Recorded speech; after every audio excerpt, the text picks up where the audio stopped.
see this across a lot of things where the Chinese Communist Party has done this before, but they seem to be re-emphasizing certain things right now. Like, this is apparently something that was put into PLA doctrine in the early 2000s, the idea of like non-war military activities. Mhm.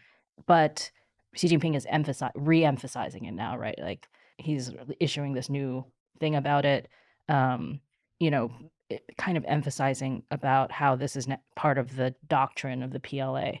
Mhm. And so I think we've seen similar things about how they're trying to redefine certain things like democracy and human rights, which they've always been doing, but now they're doing it again and stronger. This is such a common communist tactic to take words and then just change the definitions into whatever they want. So you think you're talking about the same thing, but you're not. Yeah, China is the best democracy because it is a whole process democracy, unlike, bad democracies with electoral systems. Or, China has the best human rights. They lifted so many people out of poverty while millions are starving in America. Okay. They probably don't say the millions are starving in America It so filters much. down Okay. to all the Wu Mao and stuff as millions are starving in the U.S. Right, but I mean, think about how many smart people in leadership positions have praised China for lifting 600 million people or whatever. Oh, no, out of poverty. Matt, it's 800 million. It's 800 million? It's Total 800 rise. million now. They've completely eradicated poverty. Bernie Sanders said China has done more to eradicate poverty than any other country on the face of the, planet, et cetera. Yeah, and so there's two redefinitions here. So one is that is human rights, to lift people out of poverty. The other thing they did in order to make that happen is to redefine poverty. Yeah. So they actually reset what poverty means, and I think it's something like less than $1.25 per day. But if you earn between that and $10 a day, they call it low income, but it's not poverty. And so, and those numbers may have shifted a little bit, but the idea here, and this is true, is they've redefined poverty so that fewer people are in poverty by a lot. And then the CCP takes credit for that, even though, again, the CCP had put those people in poverty in the first place decades ago, but that's another story. Check out our episode, China's Poverty Lie.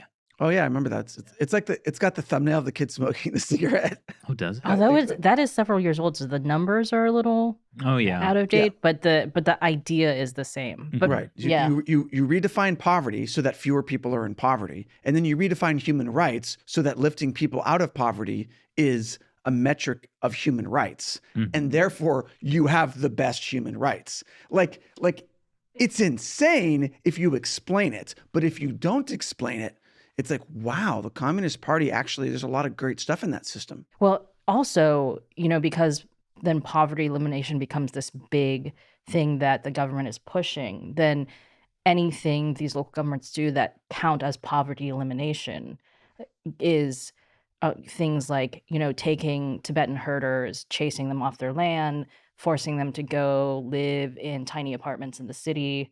The urbanization push. Yeah, and then you get all this land that you can develop, right? I mean, and sell off to yeah. developers. But also like nomads are sort of living off the land and they're not necessarily earning or spending cash. So they're in extreme poverty. So they're in poverty, even though their lifestyles might be, decent. But then you move them to apartments where they probably they're materially probably less well off. Certainly their community is less well off. And their culture is but they destroyed. work in factories now or whatever. So they're actually contributing to that GDP. A lot of people have just been pushed into cities and they don't even have jobs. I mean, how great was it in the United States when we got all the Native Americans off their, tribal lands and pushed them into cities? It was we pushed them into reservations. Reservations. We got some of them in the city. I mean, but like we know how awful the reservation system has been historically and continues to be today in the US, because we can talk about it. Reporters can go there. Like, we know it's really problematic and there are people pushing to fix these things. Yeah. Whereas in China, you're not allowed to go to Tibet if you're a foreigner. Yeah. No, it's just because, as the Chinese ambassador said a few years ago in an interview with NPR, I think, he was like, it's just because Tibet's really high altitude. We don't want people to get sick. High altitude sickness. Yeah. That's why they don't allow foreigners into Tibet. Yeah, they're just looking out for the health of the foreigners. But that's a great point, Matt. Like we can talk about these issues, and so we know like everything that happened to the Native Americans. No one in the international community or in China certainly really understands the plight of the Tibetans or the Mongolians or the Uyghurs. I mean, we're getting a better idea of that kind of stuff, but like, Yeah.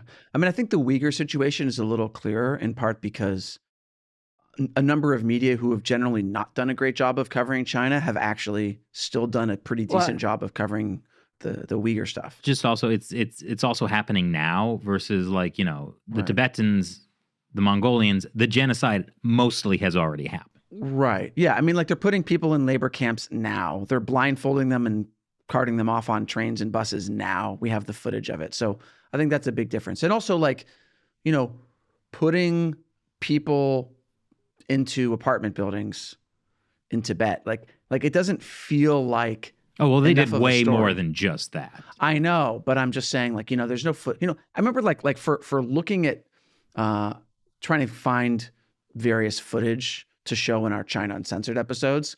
Like every time I want to show footage of like what the CCP is doing in Tibet, it's like almost impossible to find good footage of that because there's just so little available, right? And like that makes a big difference. That like when you can't really see it, like you just don't, like it just doesn't feel as real. Like it doesn't feel like it's happening in the same way. I'm sure what you said was really important, but I was just so distracted by the reflection of you. I can see through Shelley's glasses.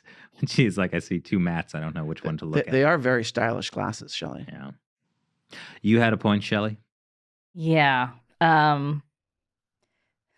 I was going to bring it back to the human rights issue and why the Chinese Communist Party is re-emphasizing Well, I'm going redefining to bring it human back rights. to the military after that. Okay, so they're redefining human rights again now because of what we just talked about how countries are starting to actually push back on China's human rights violations, calling what's happening to the Uyghurs genocide, actually sanctioning Chinese officials, passing laws against slave labor in China, and all this stuff is giving them trouble when they're trying to put a good face on things and expand.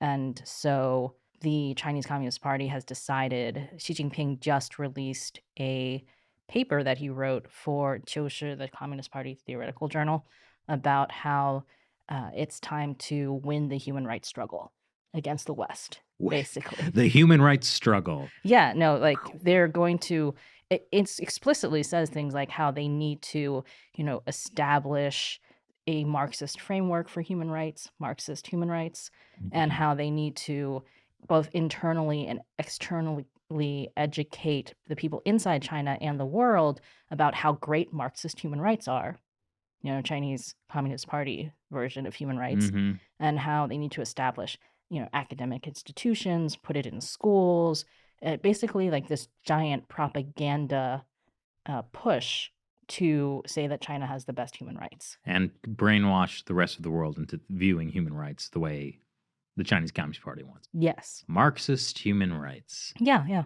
It doesn't exist. Yeah, I mean, I'm trying to think of what Karl Marx has said about human rights. I don't remember him ever using that phrase.